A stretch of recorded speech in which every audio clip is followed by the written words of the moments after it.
మీ జీవితంలో ఏదైనా బాధ ఉందా? ఏదైనా సమస్య తలెత్తుతుందా?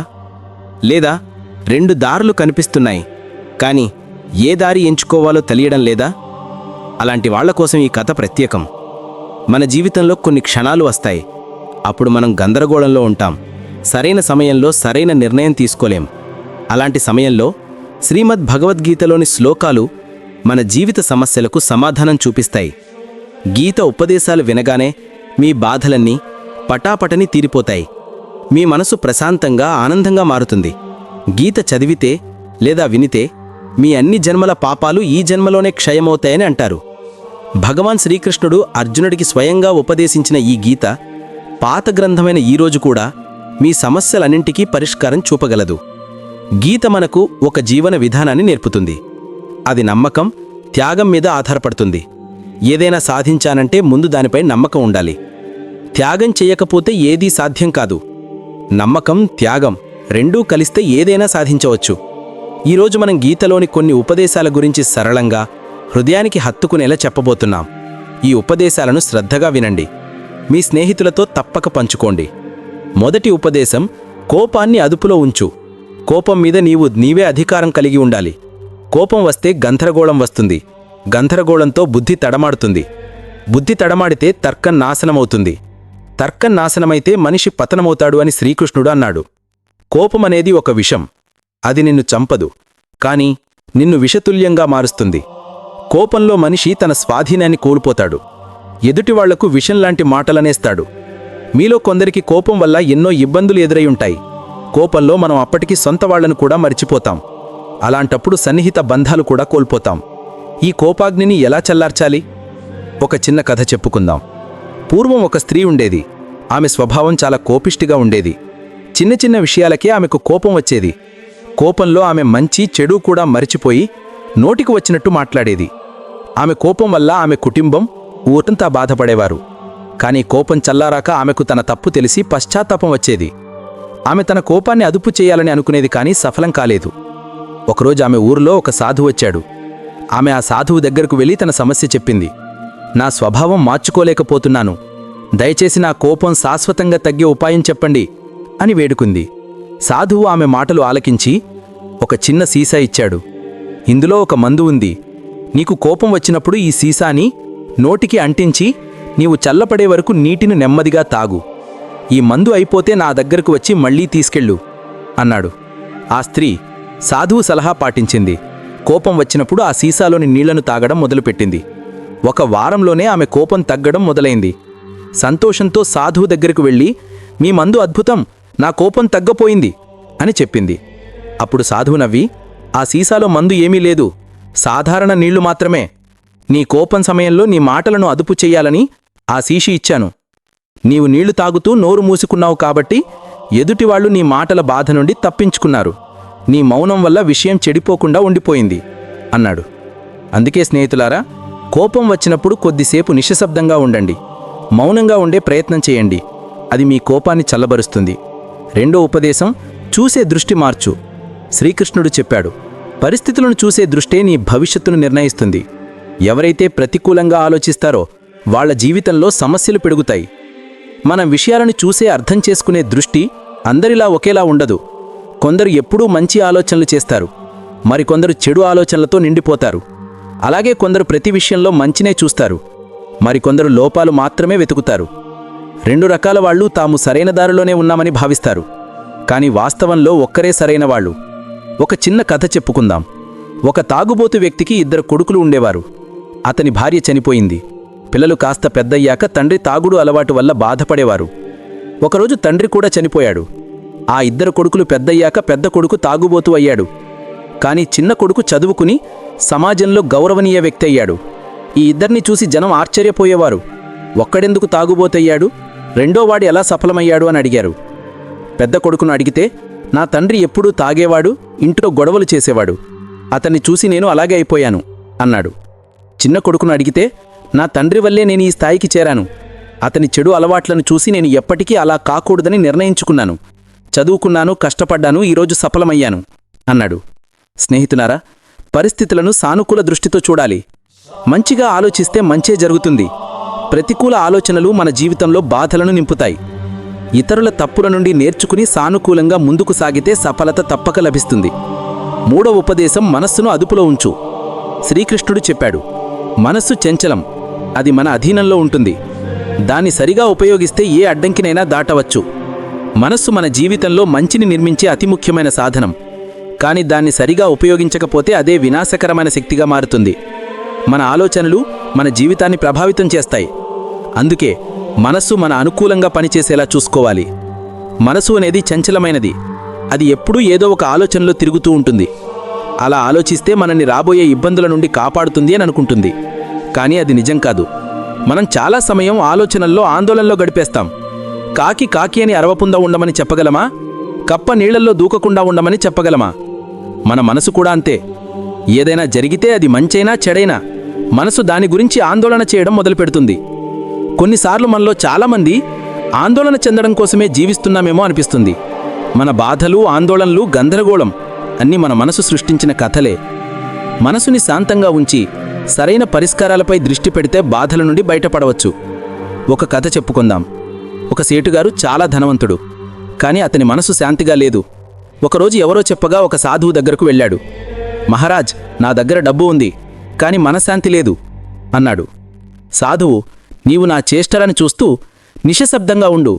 నీ మనసుకు శాంతి దొరికే మార్గం నీకే తెలుస్తుంది అన్నాడు. మరుసటి రోజు సాధువు ఆ సేటుని ఎండలో కూర్చోబెట్టాడు. తాను కుటీరంలో విశ్రాంతి తీసుకున్నాడు. సేటు ఎండకు బాధపడ్డాడు, కానీ మాట్లాడలేదు. రెండో రోజు సాధువు అతనికి ఏమీ తినడానికి ఇవ్వలేదు. తాను రకరకాల వంటకాలు తిన్నాడు. సేటు ఆ రోజు కూడా మౌనంగా ఉన్నాడు. మూడో రోజు సేటు కోపంతో వెళ్ళిపోదామనుకున్నాడు. అప్పుడు సాధువు ఏమైంది అని అడిగాడు. సేటు, మహారాజ్, నేను ఆశతో వచ్చాను, కానీ నాకు నిరాశ దొరికింది అన్నాడు. సాధువు నవ్వి, నేను నీకు శాంతి యొక్క మార్గం చూపించాను. మొదటి రోజు నీవు ఎండలో కూర్చున్నప్పుడు నా నీడ నీకు పనికిరాదని చెప్పాను. రెండో రోజు నీవు ఆకలితో ఉండగా నా సాధన నీకు సిద్ధి ఇవ్వదని చెప్పాను. శాంతి నీ స్వంత కృషితోనే లభిస్తుంది. నేను నీ మనసుని శాంతపరచలేను, నీవే శాంతిని ఇచ్చే పనులు చెయ్యాలి అన్నాడు. ఈ మాటలతో సేటుకు కళ్ళు తెరుచుకున్నాయి. స్నేహితులారా, మనసుని శాంతపరచాలంటే కోపం, చెడు ఆలోచనల నుండి దూరంగా ఉండాలి. మనస్సులో కోపం, చెడు ఆలోచనలు ఉన్నంతవరకు ప్రేమ, శాంతి రావు. నాలుగో ఉపదేశం, స్వీయ పరిశీలన. శ్రీకృష్ణుడు చెప్పాడు, జీవితంలో సఫలత సాధించాలంటే ముందు నిన్ను నీవు గుర్తించు. సఫలత యొక్క మొదటి మెట్టు నీవు ఎవరో తెలుసుకోవడం. నిన్ను నీవు గుర్తించగలిగితే జీవితంలో తప్పక సఫలమవుతావు. నీవు ఎవరు? నీవు ఎలా ఉన్నావు? నీ ఉనికి ఏమిటి? నీలో ఉన్న శక్తులేమిటి? నీ లోపాలేమిటి? నీ మంచి గుణాలేమిటి? నీ ఆలోచనలు ఎలా ఉన్నాయి? నీ జీవిత లక్ష్యమేమిటి? నీవు చేస్తున్న పని నీ లక్ష్యాన్ని సాధిస్తోందా? ఈ ప్రశ్నలకు సమాధానం దొరికితే నీవు నీ లక్ష్యాన్ని చేరుకోగలవు. చాలామంది ఇతరులను తెలుసుకోవడానికి తమ శక్తిని, సమయాన్ని వెచ్చిస్తారు. కానీ నిన్ను నీవు తెలుసుకోవడానికి ప్రయత్నిస్తే నీవు అద్భుతాలు సృష్టించగలవు. ఒక్కసారి నీ శక్తిని గుర్తించు, నీవు చరిత్ర సృష్టించగలవు. ఐదో ఉపదేశం, స్వీయ నిర్మాణం. శ్రీకృష్ణుడు చెప్పాడు, మానవ జీవితం అమూల్యం, కానీ మనం మన శరీరాన్ని, దానిలోని ఆత్మను గౌరవించడం మర్చిపోతాం. మన బాహ్య సౌందర్యంపై శ్రద్ధ పెడతాం, కానీ లోపలి దైవత్వాన్ని, శరీరంలోని ఆత్మను మర్చిపోతాం. మనం భౌతిక సుఖదుఖాల చక్రంలో చిక్కుకుంటాం. స్వీయ నిర్మాణం ఈరోజు అత్యవసరం. మనం మన మనసు, మాట, పనితో శ్రేష్టంగా మారాలి. మన శరీరం ఒక దేవాలయం, దానిలోని ఆత్మను గౌరవించాలి. మనం బాహ్య నిర్మాణం కంటే స్వీయ నిర్మాణంపై ఎక్కువ శ్రద్ధ పెట్టాలి. మనం పరమాత్మ సంతానం, అతని శక్తులు మనలో ఉన్నాయి. ఆ శక్తులను సరిగా ఉపయోగిస్తే మనం మన కుటుంబం, సమాజం, దేశం, సమస్త సృష్టిని నిర్మించగలం. ఈరోజు మన స్వీయ నిర్మాణానికి మొదటి ఉదయంగా భావించి ముందడుగు వేద్దాం. అసాధ్యమనే భావన సాధ్యానికి అతిపెద్ద అడ్డంకి. అందుకే అసాధ్యాన్ని తాళం వేసి సాధ్యమనే మంత్రాన్ని జపించండి. నీవు నీ కృతిత్వంతోనే గుర్తింపు పొందుతావు. ఆరో ఉపదేశం, కర్మ చెయ్యి, ఫలితం గురించి ఆలోచించకు. శ్రీకృష్ణుడు చెప్పాడు, కర్మ చేయడం మన కర్తవ్యం, కాని ఫలితం గురించి చింతించకూడదు. ఫలితం గురించి ఆలోచిస్తే ఆందోళన, ఒత్తిడి వస్తాయి. కర్మ ఫలితం ఊహించవచ్చు, కానీ అది నిశ్చితం కాదు. కాబట్టి ఫలితం గురించి ఆలోచించడం వృధా.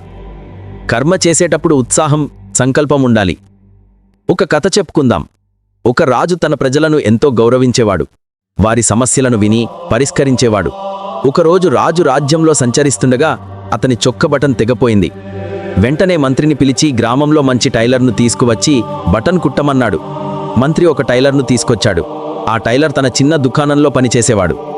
రాజు, నా చొక్క బటన్ కుట్టగలవా అని అడిగాడు. టైలర్, ఇది చిన్న పని మహారాజా అని బటన్ కుట్టేశాడు.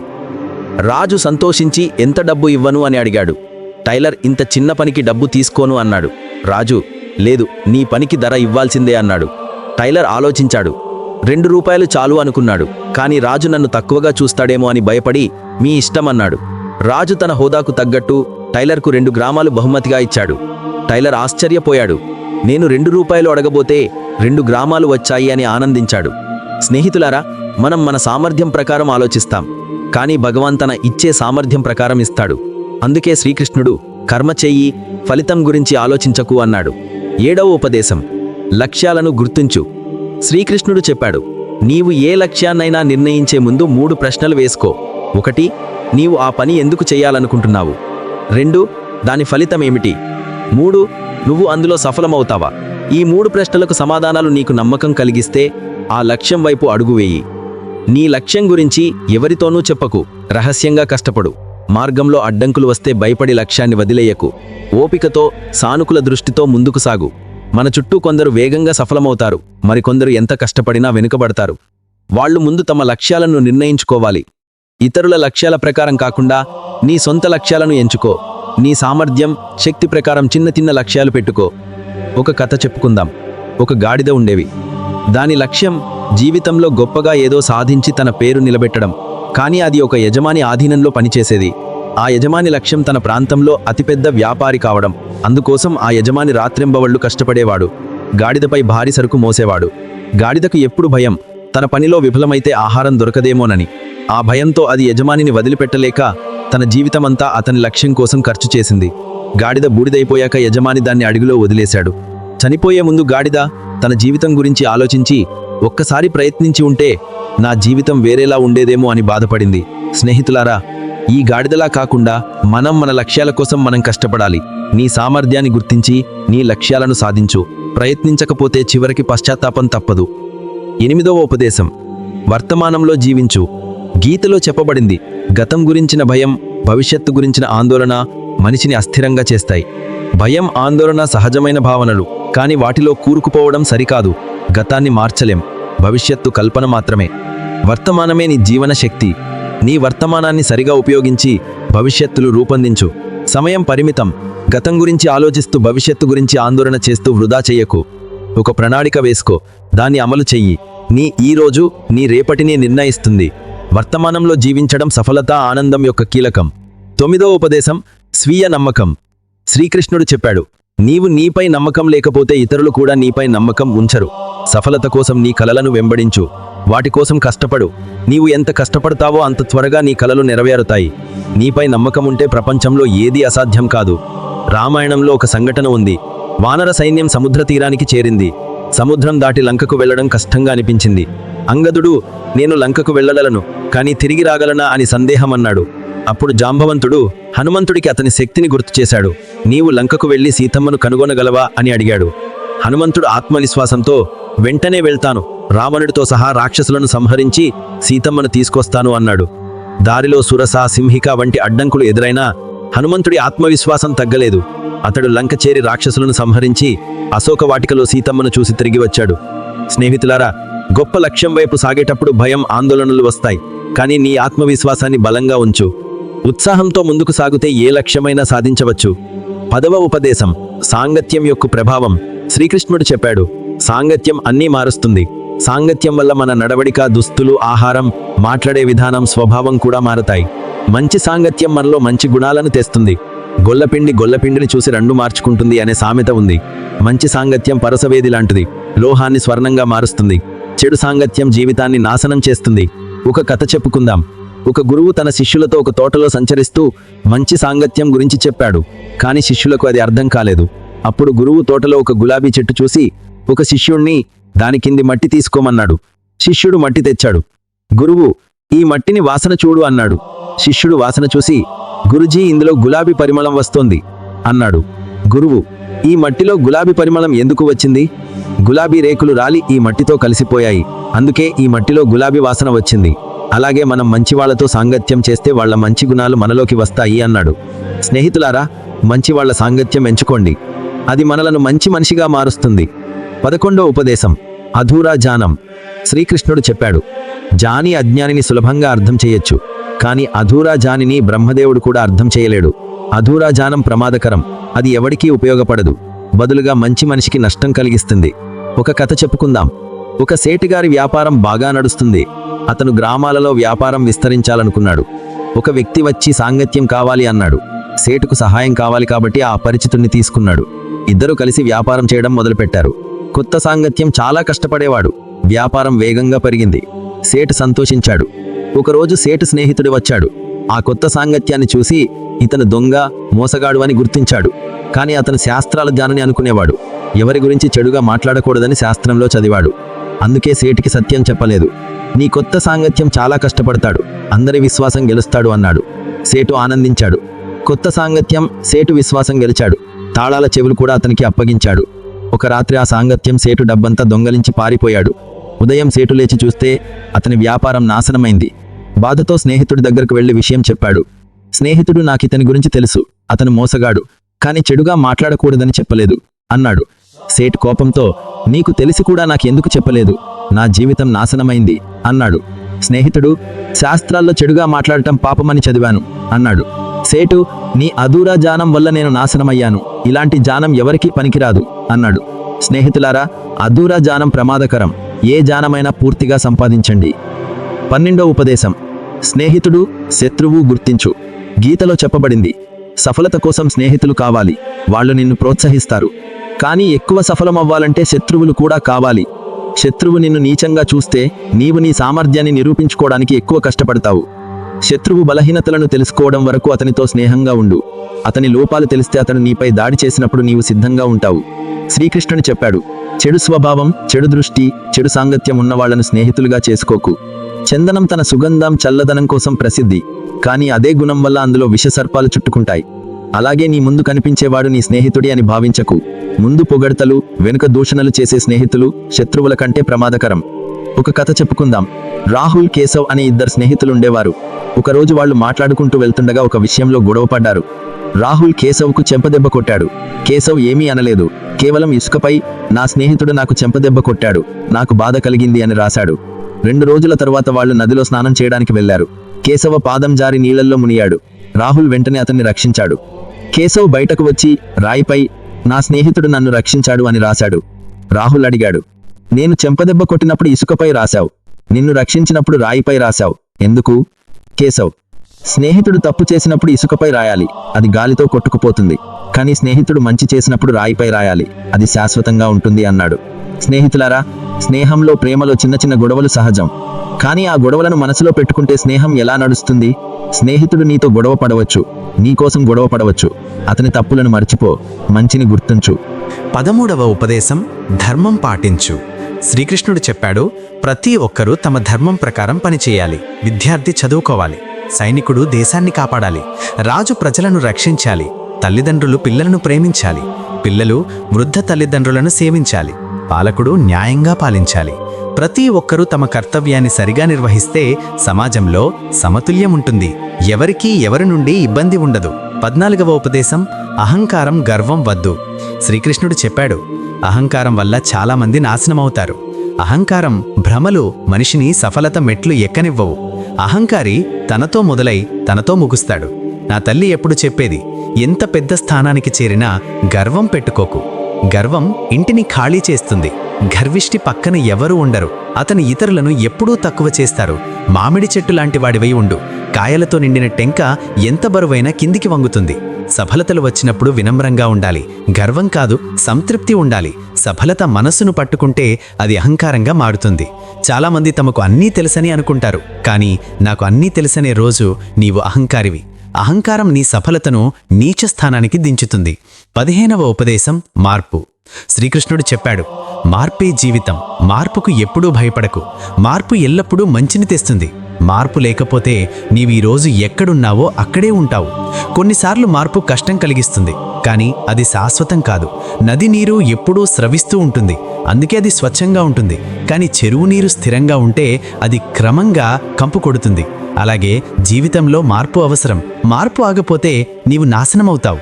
16వ ఉపదేశం ఆలస్యం, భయం, పిరికితనం.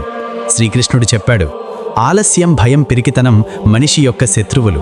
సఫలత కావాలంటే ఆలస్యాన్ని వదిలేయ్, భయాన్ని తొలగించు. ఆలస్యం, పిరికితనం ఉన్నవాడు లక్ష్యాన్ని సాధించలేడు, కలలను నెరవేర్చలేడు, యుద్ధంలో గెలవలేడు.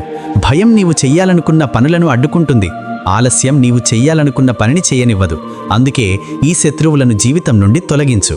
17 ఉపదేశం ఆత్మ. శ్రీకృష్ణుడు యుద్ధభూమిలో చెప్పాడు, మనిషి శరీరం నశించేది, కానీ ఆత్మ అవినాశి. ఆత్మను ఏ ఆయుధం చంపలేదు, ఏ అస్త్రం నాశనం చేయలేదు. శరీరం మరణించిన తర్వాత పంచభూతాల్లో కలిసిపోతుంది, కానీ ఆత్మ మళ్లీ కొత్త శరీరంలో జన్మిస్తుంది. ఆత్మ శాశ్వతం, అమరం. ఎవరైనా చనిపోతే శరీరం మాత్రమే నశిస్తుందని తెలిసినవాడు శోకించడు. ఈ సృష్టిలో జన్మించిన ప్రతి ప్రాణి, మనిషి, జంతువు, పక్షి, చెట్టు, చేలు జన్మించినప్పుడే తన మరణ తేదీని తెచ్చుకుంటుంది. ఇది సనాతన సత్యం. ఈ సత్యం తెలిసిన మనిషి జీవితమంతా ఏదో సాధించాలని, అన్నీ పొందాలని ఆరాటపడతాడు. అప్పుడు సొంత వాళ్లతో గొడవ పడతాడు, అన్నీ చేస్తాడు. కానీ మరణ సమయంలో అతను సాధించిన ఏ ఒక్క వస్తువు అతనితో రాదు. అందుకే జీవిత సత్యాన్ని అర్థం చేసుకుని సంతృప్తితో జీవించాలి. ఆత్మ యొక్క ఈ నిత్యని గుర్తించి భౌతిక ఆశల వెనుక పరిగెత్తకుండా మనస్సును శాంతంగా ఉంచుకోవాలి. 18వ ఉపదేశం కర్మ, పాపం, పుణ్యం. శ్రీకృష్ణుడు చెప్పాడు, ఒకే కర్మ ఒకరికి పాపమవుతుంది, మరొకరికి పుణ్యమవుతుంది. ఒక వ్యక్తి ఏ భావనతో కర్మ చేస్తాడో అదే ఆ కర్మను పాపంగా లేదా పుణ్యంగా నిర్ణయిస్తుంది. ఉదాహరణకు, ఒక వ్యక్తి డబ్బు కోసం ఎవరినైనా చంపితే అది పాపం. మరొక వ్యక్తి ఎవరి ప్రాణాన్ని కాపాడటానికి ఒక దుష్టుడిని చంపితే అది పాపం కాదు. ఇక్కడ ఇద్దరూ హత్య చేశారు, కానీ భావనే వాటిని వేరు చేస్తుంది. మనం చేసే పనుల వెనుక ఉన్న ఉద్దేశం ముఖ్యం. మంచి ఉద్దేశంతో చేసిన పని పుణ్యం, చెడు ఉద్దేశంతో చేసిన పని పాపం. అందుకే ఏ పని చేసినా మనసును స్వచ్ఛంగా ఉంచుకోవాలి. మన భావనలు మన కర్మలను నిర్ణయిస్తాయి.